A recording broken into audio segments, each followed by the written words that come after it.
Boa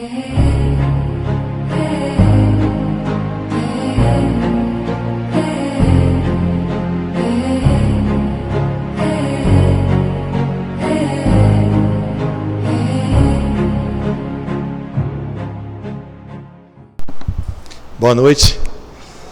É com alegria, né, e satisfação que a gente retorna a casa e a gente vai falar desse tema que é de tamanha importância para nós, um estudo que nós temos feito sobre esse processo da aceitação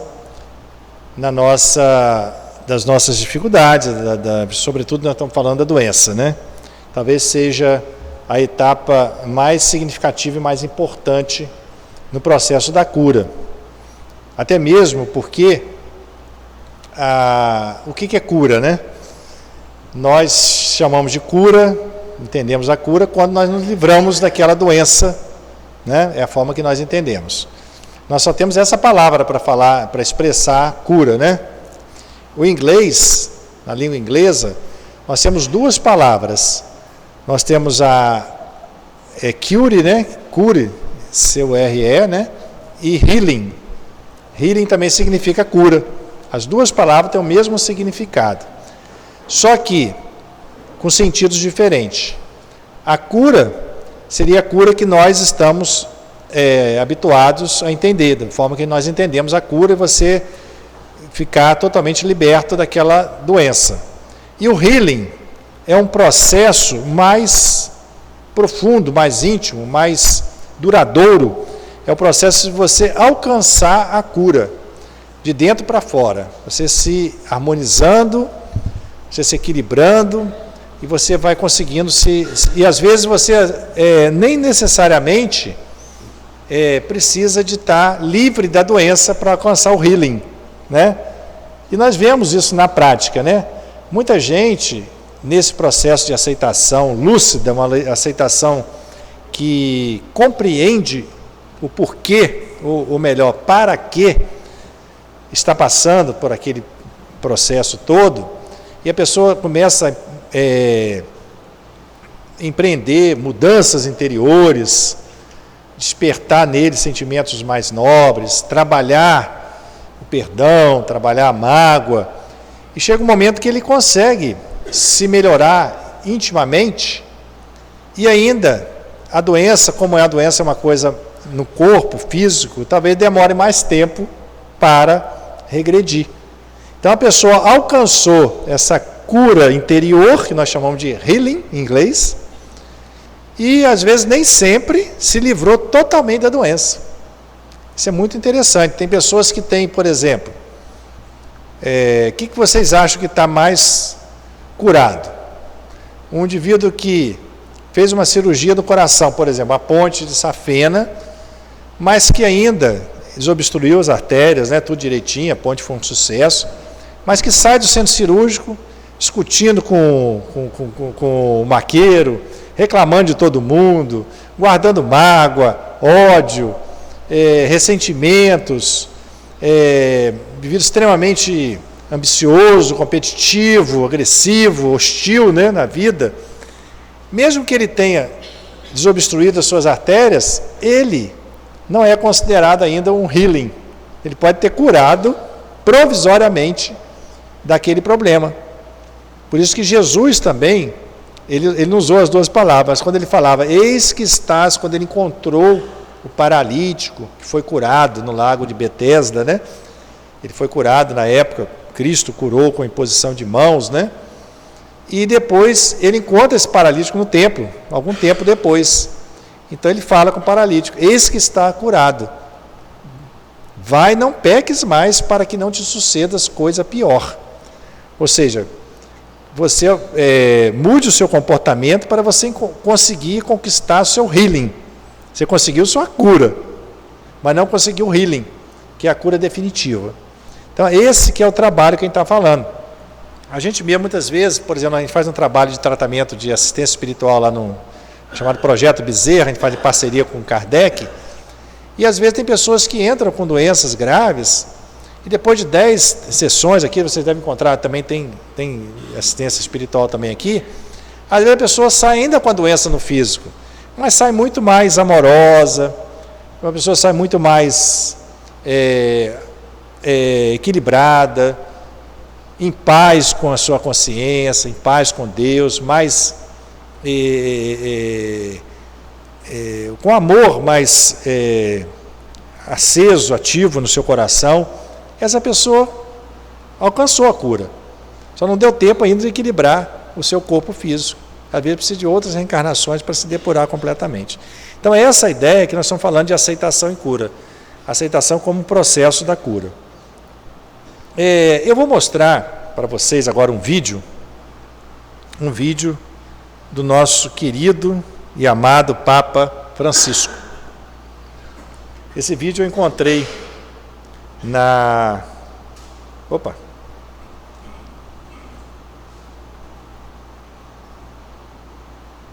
Encontrei na internet. I have a question for you.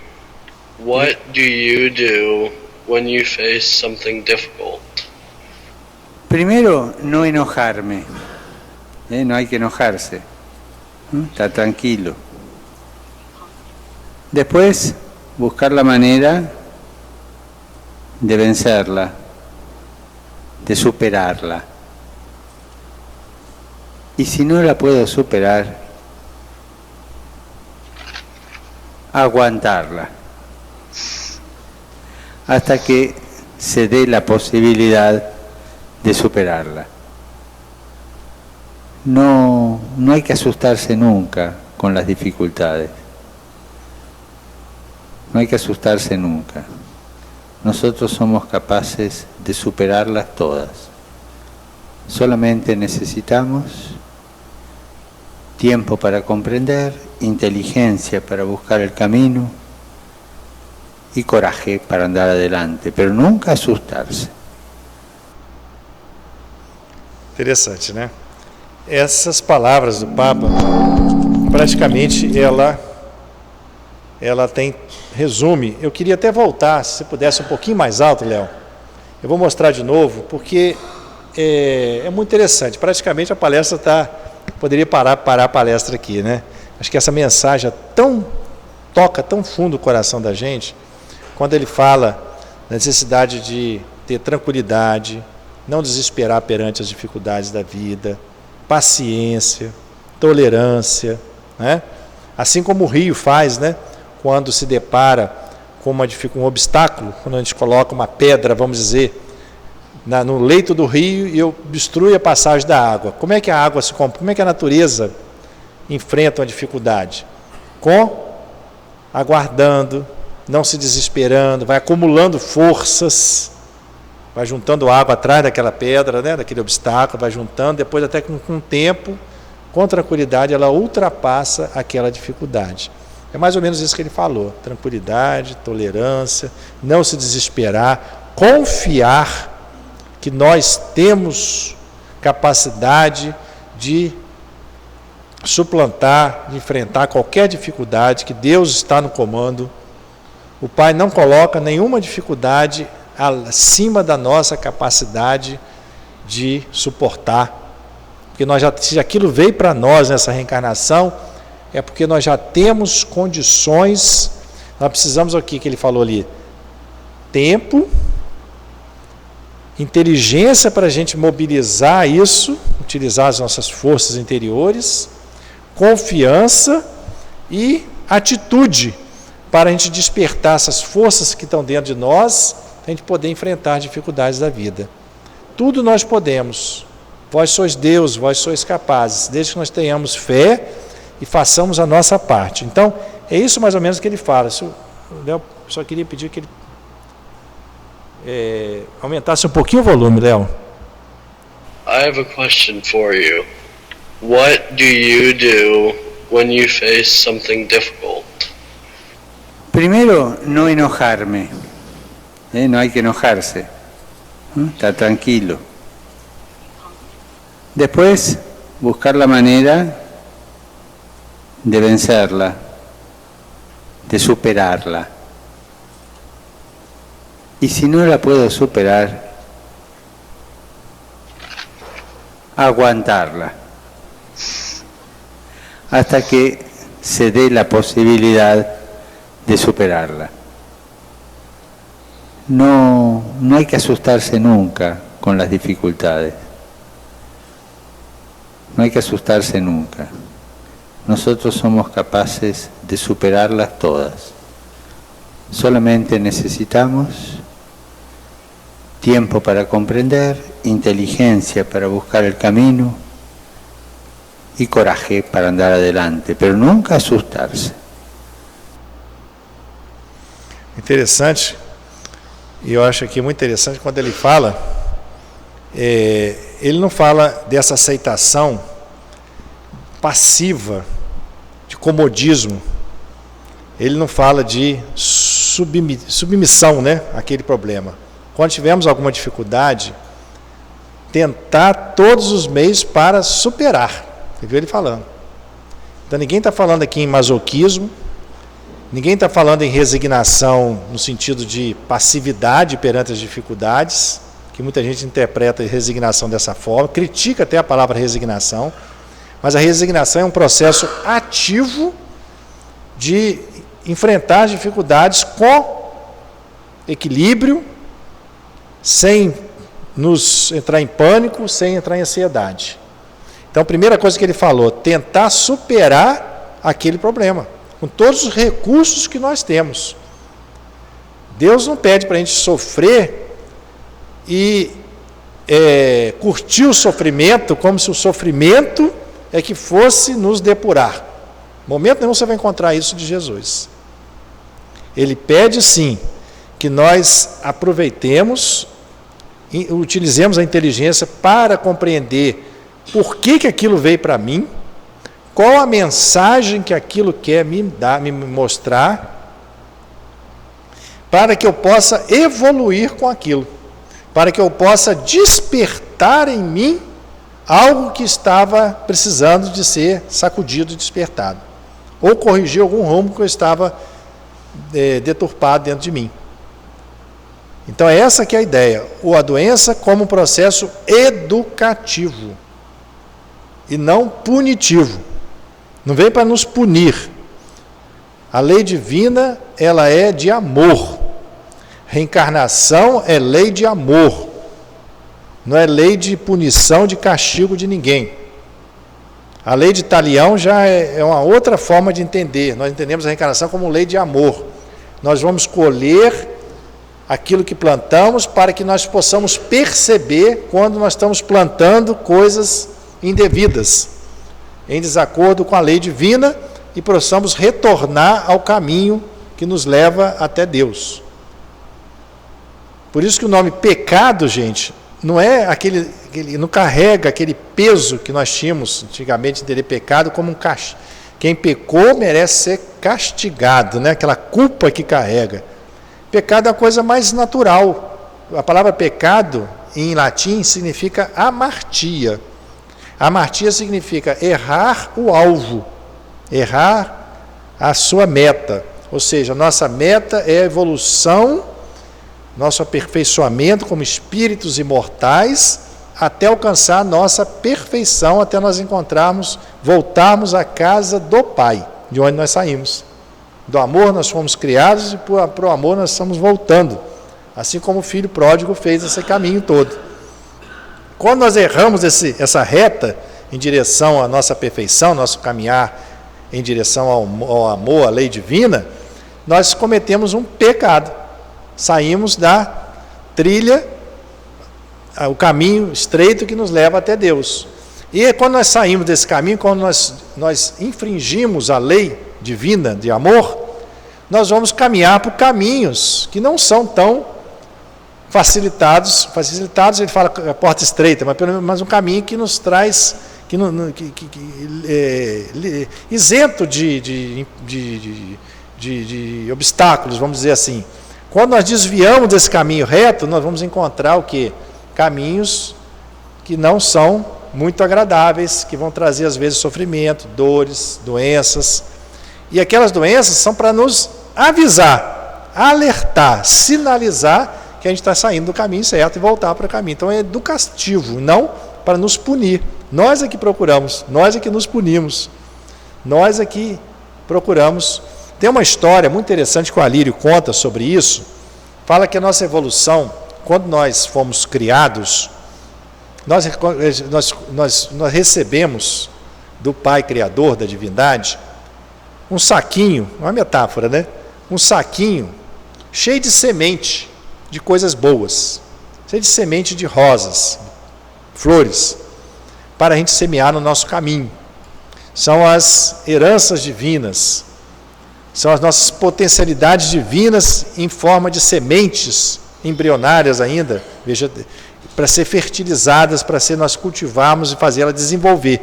Esse que é o nosso trabalho. Mas nós temos a semente com a gente. Só que no nosso processo de evolução, nós nos perdemos muito na nossa individualidade, nosso egoísmo, e querer as coisas só para a gente, e começamos, de vez de semear aquelas sementes de amor, sementes divinas, de flor, nós começamos a semear sementes que trazem sofrimento, semente de espinho. São as sementes decorrentes do nosso orgulho, da nossa vaidade, do nosso egoísmo. Então a gente começa a semear aquele monte de semente de espinho, coisas negativas para nós começamos a pecar, né? Sair do caminho reto.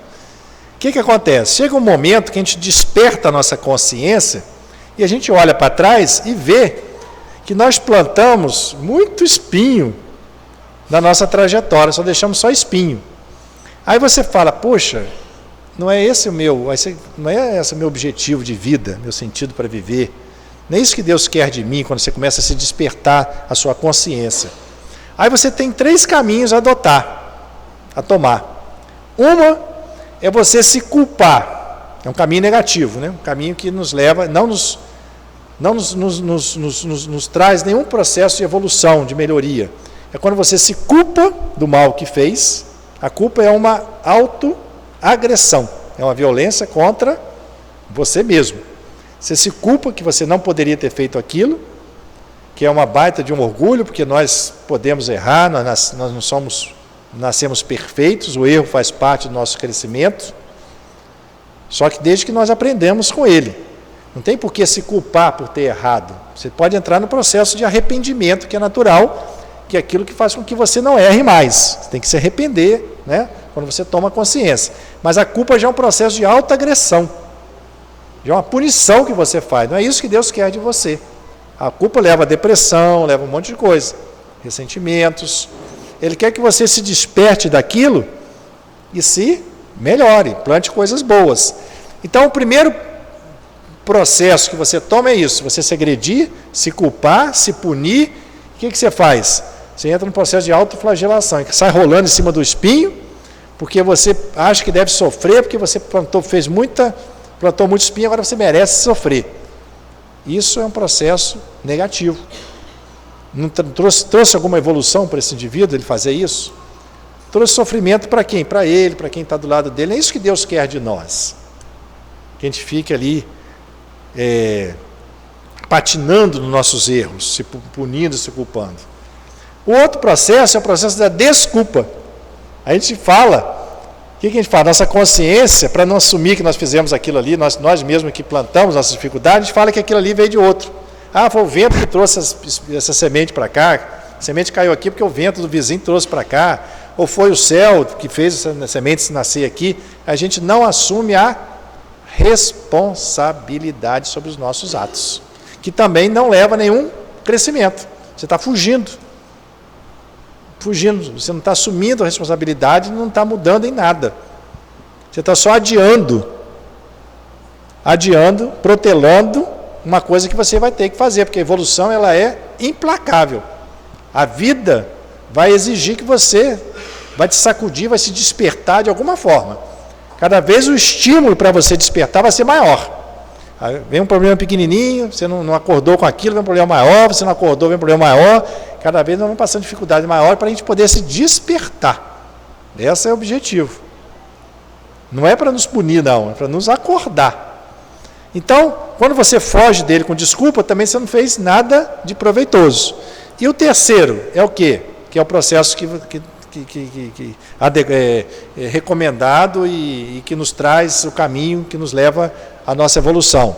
É você reconhecer a responsabilidade pelo que fez de errado e tomar atitude para se modificar daqui para frente e reparar o que você fez. Ao invés de você sair rolando no espinho para se machucar, você vai tirar espinho por espinho. E onde você tinha espinho, você vai fazer o quê? Plantar a flor. Isso vai doer um pouquinho. É o processo de provações nós, de reparação dos nossos erros, dói um pouquinho as doenças que a gente passa. Porque a gente vai pegar no espinho para puxar, né? Vamos pegar, nós vamos revolver aquela imperfeição que está dentro de nós. Mas quando você tira aquilo e semeia coisa boa, repara o mal que fez, você então evolui, você cresce. E a partir dali você não vai retornar mais, você vai cada vez vai para frente. Então essa é que é a ideia que a gente estava falando. Então a aceitação é isso, você assumir responsabilidade, não se punir pelo que fez e aceitar tudo como um processo da criação que nos quer impulsionar para frente, para nos evoluir. Existe uma diferença, então, eu queria falar para você, entre dor e sofrimento. A dor é o quê? É um processo natural, da natureza. Todo mundo passa por isso. Todos os animais. O animal não comete erro, o animal não tem consciência, tem livre-arbítrio, mas ele sofre as dores, não sofre? Por que o animal sofre? É uma pergunta que a gente fica sempre interrogado. Porque a dor é um processo natural para nos impulsionar para frente. A dor é diferente do sofrimento. Então, por exemplo, quando você encosta a mão numa chapa quente, você vai sentir dor, vai queimar. Mas aquilo é bom ou é ruim? É bom. Se você não sentir a dor, você vai continuar com a mão ali em cima da chapa quente, vai torrar a sua mão todinha, vai queimar, você vai sentir nada, você já perdeu até o braço. A dor, então, é um mecanismo da natureza, da lei divina. Quando nós cometemos algum deslize, que nós erramos, não era para ter botado a mão, porque no lugar você tinha que tomar consciência daquilo, que aqui não é lugar de botar a mão, né? Tem tantos outros lugares melhores para a gente fazer com a mão, outras coisas melhores, fazer o bem, né, a caridade. Vai colocar a mão na chapa quente. Então você toma consciência que aquilo não é o lugar. E você tira a mão dali. Ou seja, você reconhece que aquela atitude não é adequada. Isso que a gente está falando das provações que a vida nos apresenta, das próprias dificuldades. Nós estamos colhendo consequências das nossas atitudes equivocadas. Mas que serve a didática de Deus, aproveita aquele engano nosso, aquela dor que nós estamos sentindo, para nos alertar e a gente poder tirar a mão dali e não sofrer mais. Ele quer o nosso bem. Só que quando a gente não desperta para isso, a gente mantém a mão ali, acha que a gente deve sofrer, continuar sofrendo, por que eu sou um burro mesmo, por que eu vou botar a mão aqui? Mantém a mão ali, aí você começa a se culpar, se punir, aí vem o quê? Sofrimento. Sofrimento não é criação divina. Por nós não aceitarmos a dor, nós nos revoltamos contra aquilo, nós rejeitamos aquilo, entramos em conflito com aquilo e passamos a sofrer com aquilo passa a ter um peso muito grande.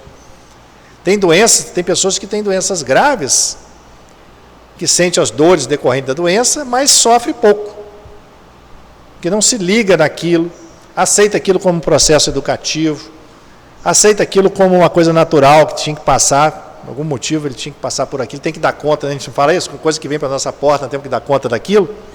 Agora tem pessoas que têm problemas muito menores, mas que não aceita passar por aquilo, se revolta contra Deus e passa a ficar centrado no problema, e o problema toma um vulto muito grande e passa a sofrer com aquilo, e a vida passa a viver em função daquele problema, esquecendo que tudo passa, a vida é muito maior do que aquilo.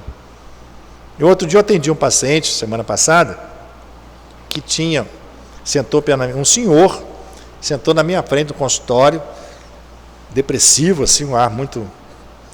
E falou, doutor, eu falei, qual é o problema? Ele falou, doutor, eu sofro daquela doença terrível. Eu falei, mas que doença é essa? Aquela doença começa com D de dado. Eu falei, mas D? Que doença começa com D? Aí eu fiquei pensando nas doenças que tem um estigma, né? Hanseníase, HIV, mas nada com D. Falei, doutor, eu sofro de diabetes. Então a diabetes para ele era um tremendo problemão, um sofrimento enorme que ele estava sentindo com diabetes. E não deu outra, ele estava com uma série de complicações já da diabetes, a diabetes estava levando ele a problemas cardíacos, vasculares, necrose de perna, ou perdendo a vista, porque ele não aceitava aquilo, ele brigava contra aquilo, não, e acabava, e a vida dele vivia em função daquilo. Ele se identificava, quando ele passou a ser a doença não passou a ser ele está aqui, a doença está ali, não, ele se identificava, ele já era a doença. Enquanto eu convivo na minha casa, sem querer elogiar ninguém, minha mulher é diabética de 9 anos de idade, está com 56 anos de idade, teve 2 filhos, diabetes insulina dependente, toma insulina desde 9 anos de idade, tem gente que conhece ela, né?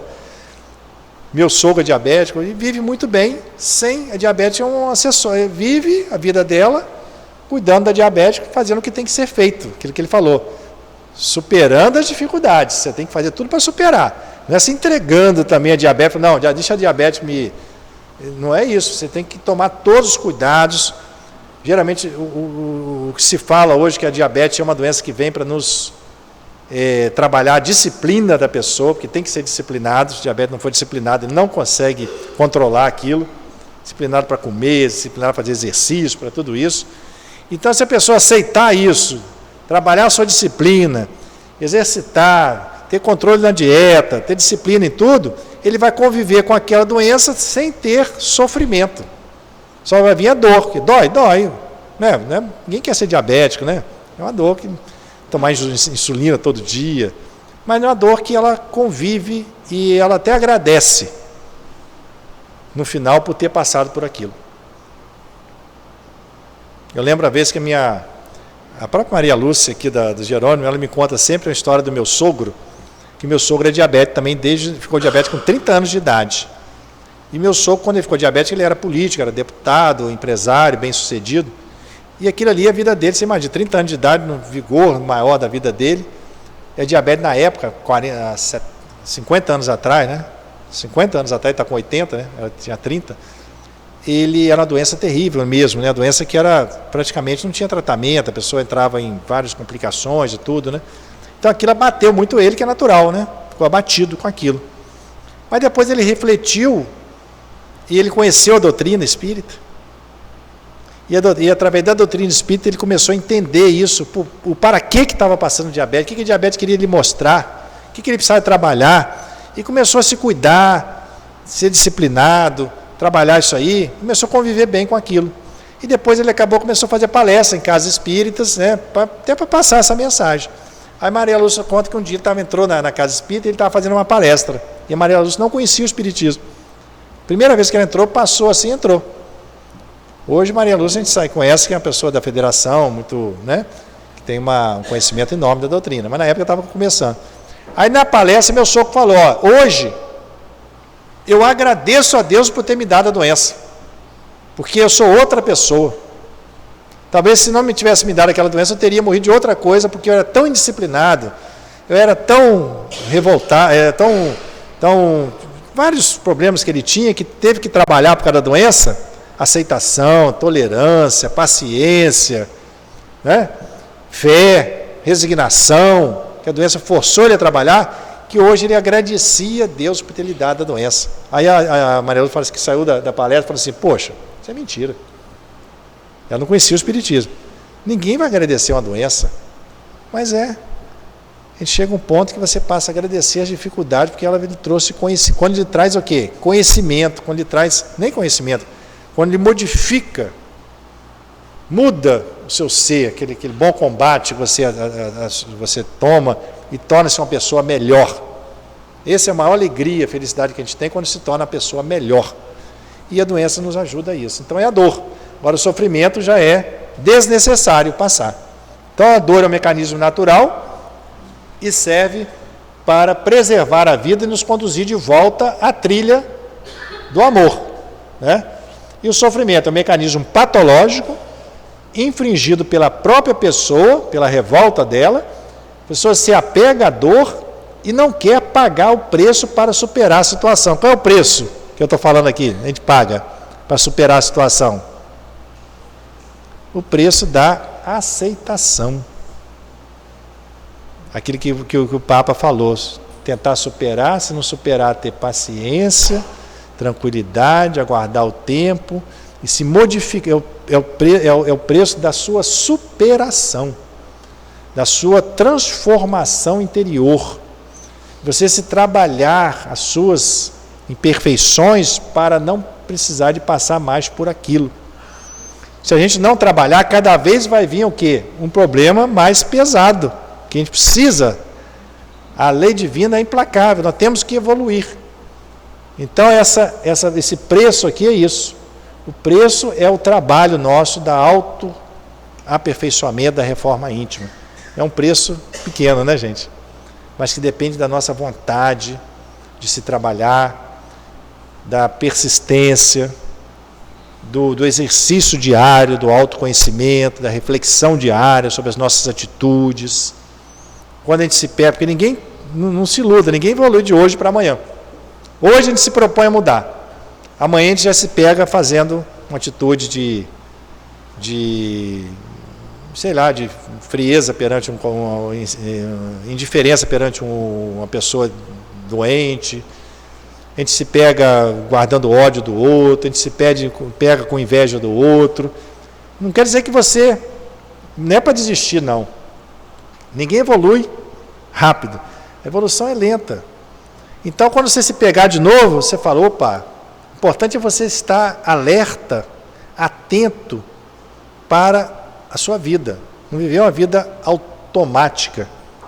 Viver a vida por viver, não deixar o rio te levar, não. Se a cada noite refletir, como Santo Agostinho fala no Livro dos Espíritos, sobre sua vida, onde você fez que você não achava que deveria fazer daquela forma, o que você deveria ter feito melhor perante o outro, o que você fez de bom hoje, qual atitude você fez hoje de caridade, se você ajudou alguém, se você teve algum pensamento negativo hoje, se trabalhando. Esse é o preço. Esse é o preço. Vamos adiantar agora, gente? Senão a gente vai. Então, eu coloco aqui como lidar então com as nossas dificuldades. Tem 3 maneiras. A primeira é se acomodar perante ela. Não é isso que nós estamos falando. Essa aceitação que nós estamos falando não é acomodação. Acomodação é você aceitar a doença porque achar que aquilo ali que vai te salvar. Você vai, é um enorme equívoco isso. Joana de Ângeles fala, o que nos evolui, o que nos salva, não é a dor nem é o sofrimento. É o amor que a gente adquire através, geralmente, da dor e do sofrimento. Da dor, né? Não precisa ser do sofrimento. É o amor que a gente adquire. E não necessariamente precisa do sofrimento, mas geralmente, como nós somos resistentes em melhorar, a gente precisa de ter, como o Evangelho chama, a espora e o freio para nos despertar. Pela nossa ainda resistir em evoluir. Agora, não é acomodação. Resignação é uma atitude ativa de você ter paciência, tolerância, aceitar e se modificar para você não passar mais por aquilo. A segunda atitude perante a dor é a rebeldia, que também é negativo. Coloquei aqui 2 sinais negativos. Rebeldia é você não aceitar. Você achar que aquilo ali não podia vir para você. Tem pessoas muito pior que você que era para estar sofrendo, você que está sofrendo. Por que aquilo veio para você? É você achar que você já merece coisa melhor, sua onipotência, sua prepotência. É falta de confiança, de se entregar a Deus, confiar num Pai de amor, de infinita justiça, que nos comanda a nossa vida. Então é rebeldia. Nós somos crianças rebeldes. No fundo, a gente revolta. E essa revolta é contra Deus. E a terceira atitude é essa que nós estamos falando, que é aceitação. É a nossa resignação. Aceitação lúcida, que nos leva a nos modificar, nos transformar, nos melhorar. Jesus jamais se reportou à busca do sofrimento como recurso de salvação. Recurso de salvação que Jesus nos colocou foi amar ao próximo, fazer o bem, a caridade e as virtudes que ele nos deixou. A vida, então, é um educandário de amor. A vida não é uma delegacia, um júri, um tribunal para nos punir dos mal que a gente fez no passado, não. Não é essa a ideia que o Espiritismo vem trazer para a gente. A gente não nasceu para sofrer e pagar o mal que a gente fez, não. Nós fizemos muito mal no passado? Fizemos. Nós somos imperfeitos ainda? Somos. Mas a vida é para nos educar. Se nós conseguirmos aprender todas as lições que a vida nos apresenta e nos transformar em pessoas melhores, o amor cobre a multidão de pecados. Com o amor a gente vai superando, à medida que a gente vai despertando o amor. A Joana de Anjos fala que tem 2 companheiros que nos acompanham na vida: a dor e o amor. Quando o amor se afasta, a dor aparece, né? Então, quando a gente desperta o amor, a dor se afasta. Essa que é o caminho.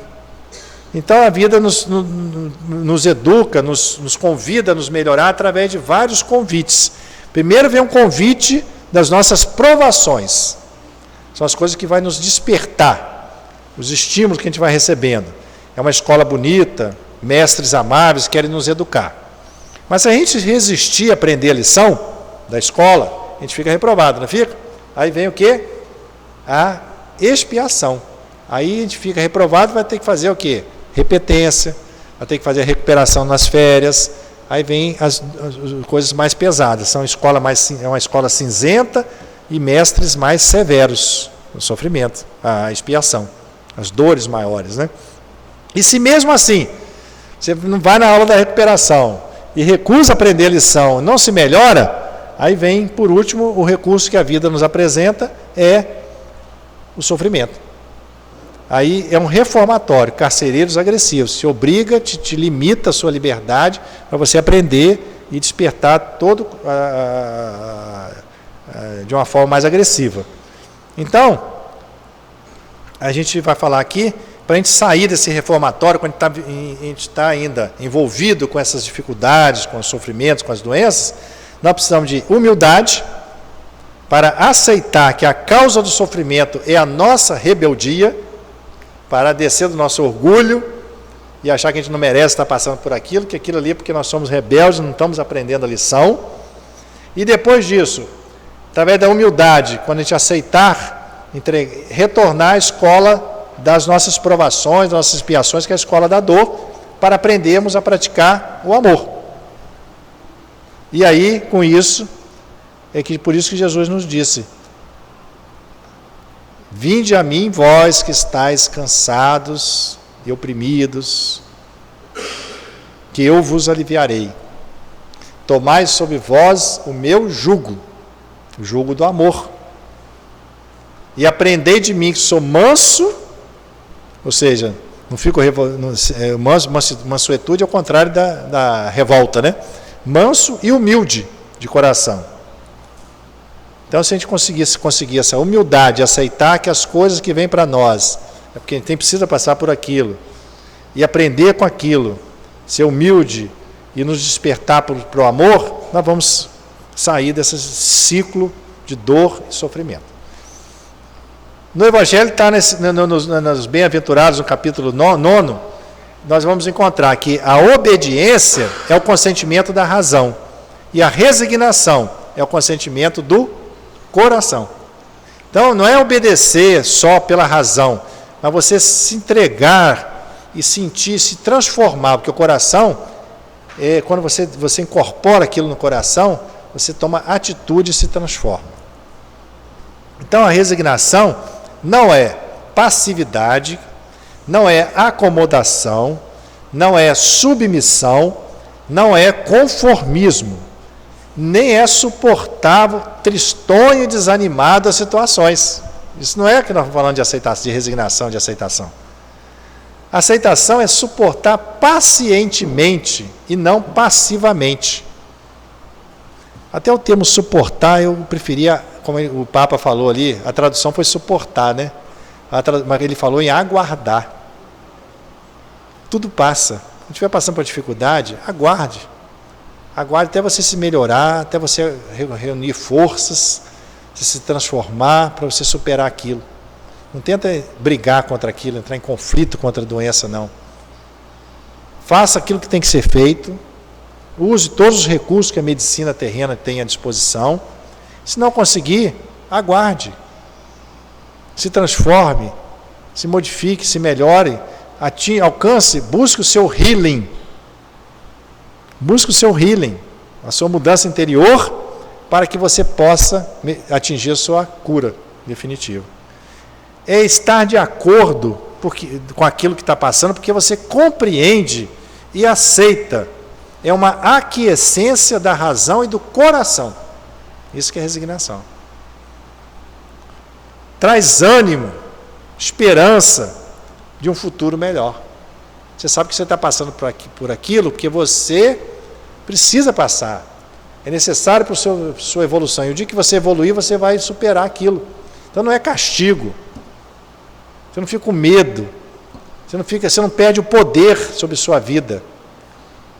Quando você assume responsabilidade por tudo que você fez, você assume poder. Por quê?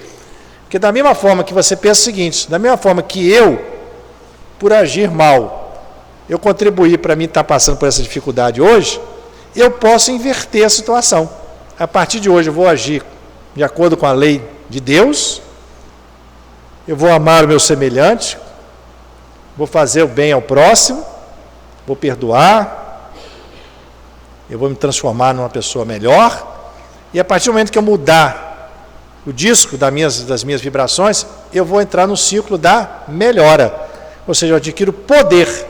Da mesma forma que eu fui responsável por me adoecer hoje, eu também sou responsável por me curar. Olha que interessante.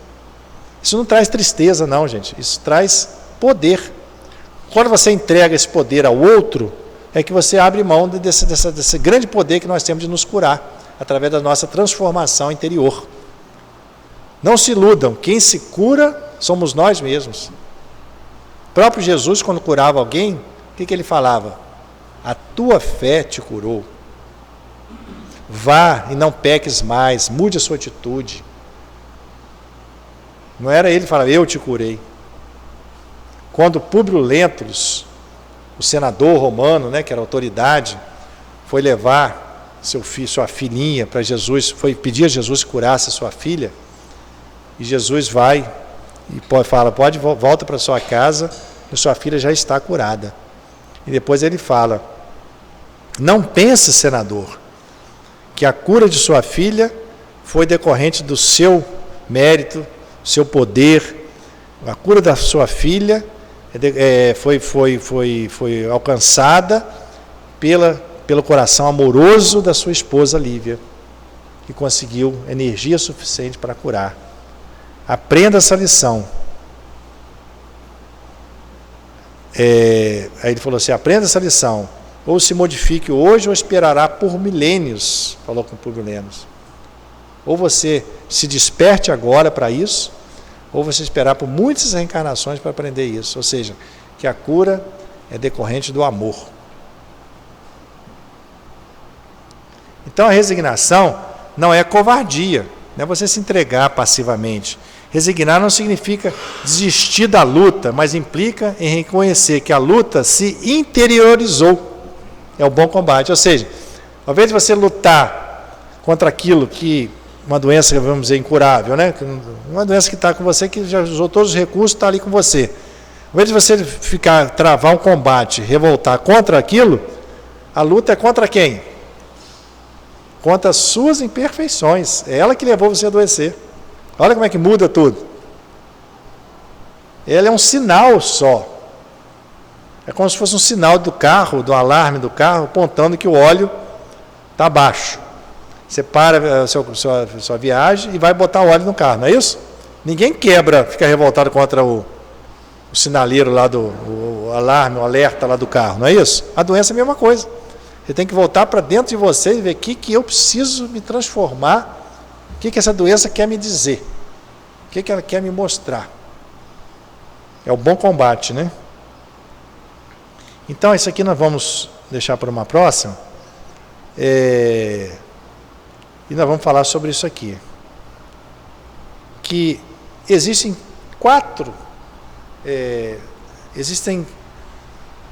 etapas. Quando nós adoecemos, a doutora Elizabeth Kubler-Ross, ela definiu que nós passamos por várias etapas. A primeira etapa que nós passamos, geralmente, cada um vive o seu momento, cada um vive a sua doença, a sua dificuldade de uma forma. Isso aqui é bom de saber para a gente respeitar o momento de cada um, o tempo interior de cada um. Sentir o seu tempo que ele está passando, porque muitas vezes tem pessoas que negam a doença, tem pessoas que se revoltam contra a doença. Você não tem que impor nada. Você tem que passar sensibilidade, amor, compaixão, dar a mão, sofrer junto a ele. Esse é o seu papel. Então, é bom de saber disso aqui. Geralmente, quando nós deparamos com uma doença grave, nós entramos num processo de negação inicialmente, porque a gente não quer. A gente nega passar por tomar consciência daquilo, não é? É a negação. Você fala, poxa, não, isso não está acontecendo, isso não é verdade, né? E você recusa a aceitar que está com problema. É um mecanismo de defesa que você usa para não passar por aquela dor, aquela dificuldade. Não é isso? Então você tem que esperar, cada um tem um tempo de passar para outra etapa. A outra etapa, geralmente, quando você cansa de negar, você não pode mais dizer não para aquela doença, está aí com você, aí você ainda não aceitou ela, você entra no processo de revolta. Por que ela veio para mim? Por que não foi para o outro? O que eu fiz para merecer isso? Né?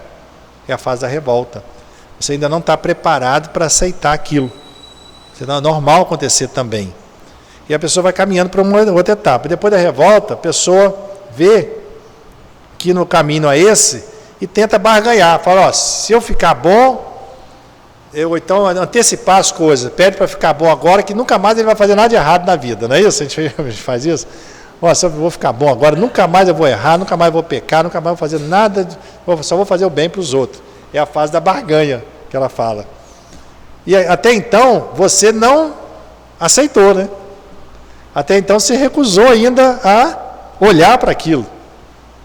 Você negou, se revoltou, tentou tirar por menos, ganhar, querer ficar bom imediatamente, que você não vai fazer mais nada. Você não olhou para aquilo. Até que chega um momento que você olha para aquilo. Você tem que enfrentar aquilo. Aí você pode, quando você não está preparado ainda, você pode passar por momentos de depressão. É comum. É depressão reativa. Porque você tem várias perdas com a doença, né? Você perde o seu físico, né?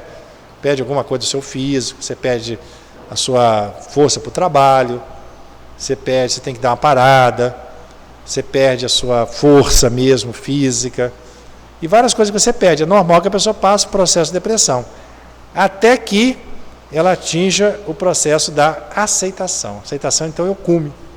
Quando você compreende o problema, aqui entra a fé religiosa, ajuda demais você entender que aquilo não vem por acaso, que você que tem um comandante, um comando, uma inteligência suprema, que a tudo comanda, que a tudo supervisiona, que está presente em tudo, que é justiça infinita, que nada vem para nós, para nos castigar, nem para nos punir, mas para nos educar. É um pai de amor que quer o nosso bem. Então você aceita. A partir do momento que você aceita, você atinge a sua cura. Então você tem que acolher o indivíduo nessas fases para que ele atinja essa fase da aceitação. Com muito carinho, com muito entendimento daquelas fases, com muita sensibilidade, sem forçar nada. Cada um vai ter. Tem gente que já parte direto para a aceitação. Pessoa que tem um preparo muito grande com a doença, tem pessoas que já entram, tem outros que ficam na negação um tempão. Tem outros que passam para a revolta e não saem da revolta. O paciente que eu falei para vocês estava na revolta. Tem outros que entram na barganha e fica ali tentando barganhar para não conviver com o problema. Então são várias etapas. E outros ficam na depressão. Mas você tem que entender isso para poder ajudar a pessoa a sair dessas fases. Para sair, você vai alcançar a resignação plena e lúcida e ativa para ele possa se transformar e se melhorar. Então, são os caminhos. Aceitação. Quando você aceita, para você aceitar, você precisa confiar nesse Pai de amor e justiça e confiar na sua capacidade. Lembra que ele falou, o Papa falou? Confiar que nós somos capazes de enfrentar aquilo. Deus não dá nada acima das nossas possibilidades. Que nós temos que aguardar o tempo necessário para nós atingirmos, a inteligência para nos prepararmos para aquilo, e a força que vem de Deus para nos potencializar nossas energias para enfrentar aquela situação. E a partir desse momento que você aceita e confia, você entrega. Quando você entrega, você submete ao jugo de Jesus. Você se entrega a Ele. A sua carga fica muito mais leve. Quando você submete ao jugo dele, você vai se sentir fortalecido. A sua fé, o seu amor, a sua energia. E por último você passa, como eu falei, a agradecer aquilo tudo porque te levou a se melhorar. E para terminar, eu vou passar esse vídeo que é uma lição de vida. Essa senhora, essa mulher, nasceu com problemas de paralisia, vivia numa cadeira de rodas, foi condenada a não ter filhos, os médicos falavam que era impossível ter filhos, e ela deu uma lição de vida que ela relata aqui com bastante propriedade, falando de fé, falando de bom ânimo, falando como enfrentar as dificuldades. Ela fala que a dificuldade não está lá fora, está dentro da gente, como você enfrenta as coisas. Se você tiver força, fé e tranquilidade, as coisas ficam tudo mais leves, mais fáceis. Então olha que exemplo de vida. Só pediria ao Léo que aumentasse um pouquinho o som, porque agora ela fala em português e a gente precisava de ouvir o que ela está falando.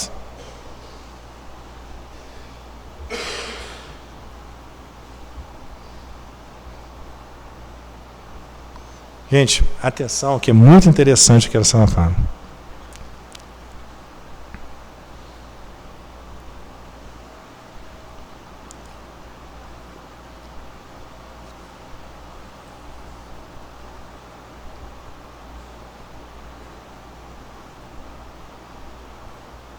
Toda hora eu escutava meus pais dizerem: "Ih, dessa vez essa menina vai. A menina está aqui com 85 anos e não sei quando é que eu vou ainda." Lá em Belo Horizonte, onde eu nasci, nessa ocasião a única aleijada que nós conhecíamos era eu. Eu achei que Deus confiara em mim para alguma coisa.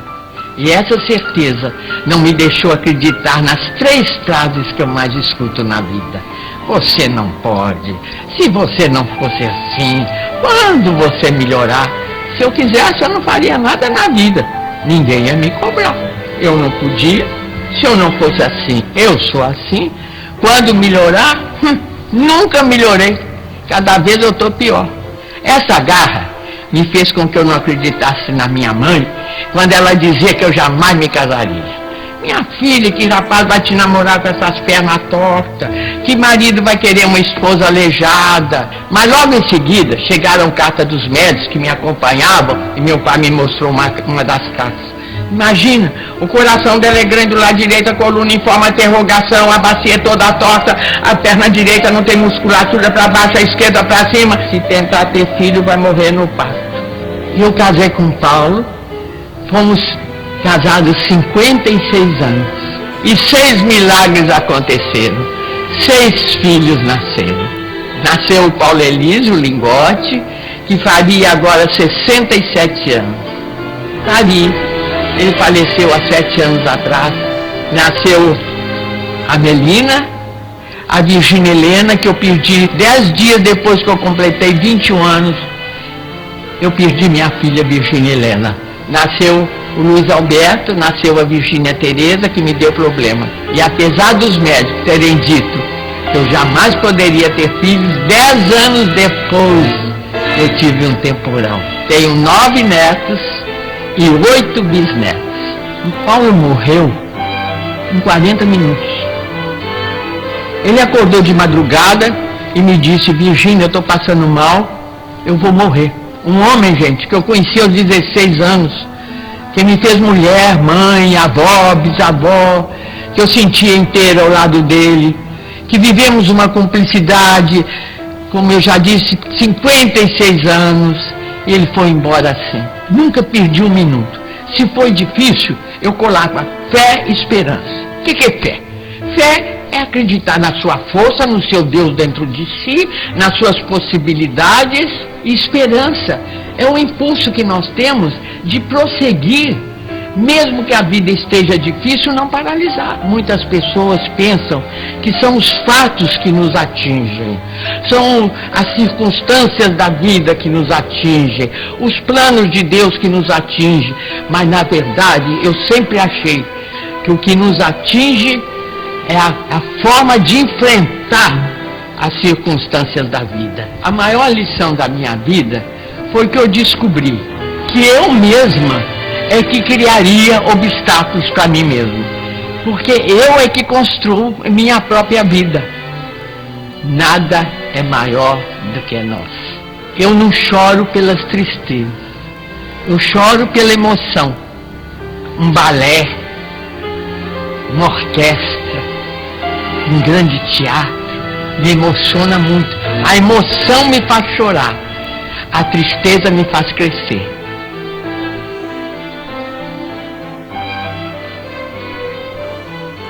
Gente, com esse testemunho aí, essa mensagem de fé, de esperança, né?